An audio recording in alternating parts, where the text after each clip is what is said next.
Philip Boudreaux here. I'm a University of Minnesota trained transplant surgeon, a professor of surgery, been in practice for over 15 years now, board certified in general surgery and critical care. And I had a cholesterol challenge and was able to successfully lower my cholesterol 50 points with the BioSlife. Being somewhat frustrated by some of the things that were happening in the practice where, as you know, I am one of the doctors of last resort, and that people come to me when it's broke so bad it can't be fixed and needs to be replaced. And so transplanting patients with perfectly good livers or pancreases or kidneys, only to have them succumb a few years later to the same thing we all get, strokes and heart attacks and cancer and other presumably preventable disease. One particular experience that struck me was when a patient came to me about 7 or 8 years after his combined kidney pancreas transplant. He was about 33 years old, had diabetes and renal failure. He had diabetes since a very early age.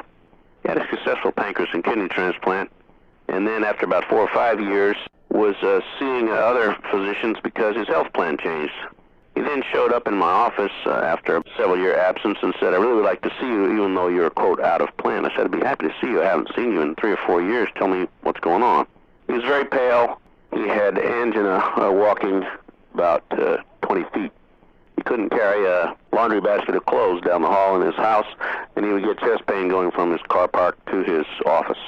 He was hospitalized right away and evaluated by cardiology, and to make a short story even shorter, he had non-bypassable, non-correctable coronary artery disease, and his cardiologist gave him about 6 months. His kidney and pancreas transplants were working fine.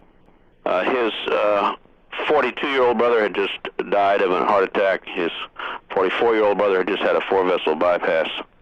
He was 43. And I was recently aware of the BioSlife and a new product called Cellular Essentials, which was designed to reverse coronary artery disease without surgery. And this patient certainly was not a candidate for surgery. He also had a serum cholesterol of 280. And I offered him some BioSlife and Cellular Essentials and said, "Would you be interested in trying something alternative to what you're trying now, since it doesn't seem to be anything that we're doing seems to be working?" By this time, he had been 6 weeks in the hospital, and he went home taking BioSlife 2 and Cellular Essentials, and I was really curious to find out what would happen and whether these products would interact, to suspect there would be any adverse reactions, but still I was a skeptic and uncertain. 6 weeks later, he walked into my office and said, "I'd like to go back to work."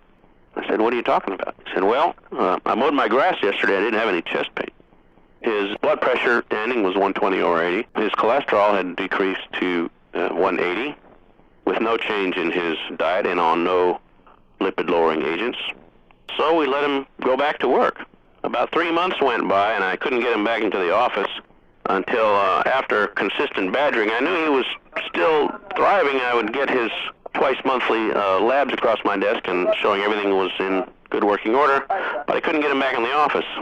Finally got him back in the office at the end of the summer and sort of read him the riot act for asking where he was all summer, and he said, "Well, I just came off of 109 days straight of 12-hour shifts."